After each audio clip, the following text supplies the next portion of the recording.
Professional Practice in ITDE podcast, and this is episode 1. I'm Rebecca, and I'm joined today by Dr. Jessica Fernandez, course instructor and former instructional designer for Western Governors University. Today, Dr. Fernandez will be talking to us about a day in her life as an ITDE professional and answer some very important questions about the field. But before we jump into the interview, Dr. Fernandez will say hello to us and tell us a little bit about herself. So, Dr. Fernandez, go ahead and introduce yourself and tell us a little bit about you. Hi, everyone. My name is Dr. Jessica Fernandez, and I am currently a course instructor for Western Governors University. I've been doing that for the last 6 months full time, but I've been at this university for a year and a half. And before I was a course instructor, I was actually an instructional designer for the College of IT. And before that, I was an instructional designer for Indian River State College, working on all different types of courses for them. So altogether, I've been working in instructional design for 5 years. And I also have background in teaching. I was a high school teacher. And so I've taught online, face-to-face for different universities. And it's just been very exciting to have so many different experiences in the field of e-learning. All right, let's jump into it. Dr. Fernandez, can you tell us what a typical day is like as an instructional designer and what some of your duties are? So I think that a typical day for an instructional designer, it can vary. Every institution that you work for, you're going to have different job duties. Some instructional designers focus only on the design of online courses. Other instructional designers actually work on course design and actually building different pieces using e-learning authoring tools like Articulate and Captivate.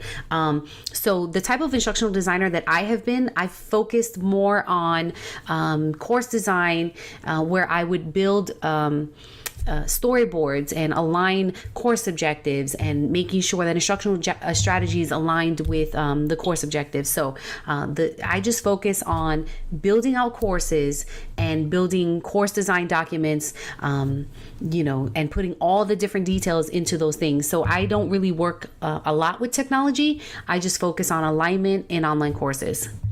Great. Dr. Fernandez, can you tell us about some of the contributions that you feel you've made to the field?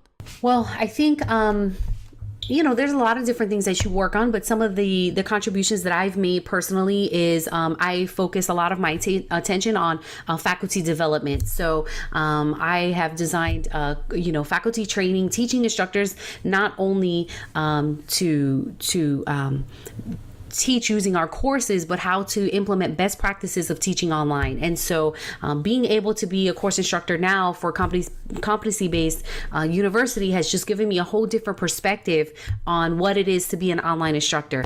And so that really has been what my focus has been on, and my research has been on evaluation of online courses and the difference between how instructional designers evaluate online courses using the Quality Matters rubrics compared to how online instructors evaluate online courses. So my research shows that there was no significant difference. And so, that could be a lot of different reasons, but I think it's all interesting nonetheless. Now we'll have a short break, and when we return, Dr. Fernandez will talk about the challenges and rewards of working in the field. So please stay tuned.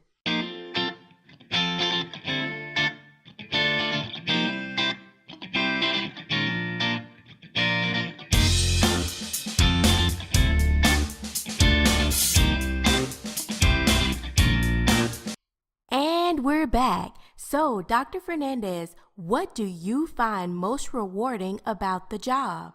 Well, as an instructional designer, I always felt that I had an opportunity to impact the lives of many, many, many students with the design of the courses, right? If we designed a good quality course, the students would have a great experience. And not just students, like when you're a teacher, you impact the lives of those 30 students in your classroom. When you're an instructional designer, you can have an impact on thousands and thousands of students who take your courses. And so I take pride in that I'm able to do that. And so now as a course instructor, I take pride in every single student that I'm helping, and every student that I'm helping to become an instructional designer. So with that, what would you say is most challenging about the job? So I think the most challenging about my job is, like anyone that works from home and anyone that works in online, things change so rapidly. So I think it's just finding the balance to say, is this okay for now, or not always feeling the pressure to implement the best and new technology tool, or or change everything around because somebody else is doing it a different way. You really have to design online courses based on what's best for your particular students. And so I think that's a challenge to, stay contemporary, stay ahead, but don't jump too far ahead where now, you're kind of losing the vision of what you were doing. Dr. Fernandez, earlier in the segment, we spoke about your background, being an instructional designer, an instructor, a director. So, what are your professional aspirations? Well, I think that I've kind of accomplished everything that I've wanted to accomplish, that I set forth for myself. So I wanted to, get my PhD, and I did. I wanted to become a full-time online instructor, and I have. I wanted to become an instructional designer, and I've done that as well. I think that if I do have something, it would be maybe doing something in administration, but I really do enjoy working with the students, and I really do enjoy, designing online courses and having my hands in it. So, I think right now I'm just happy where I am.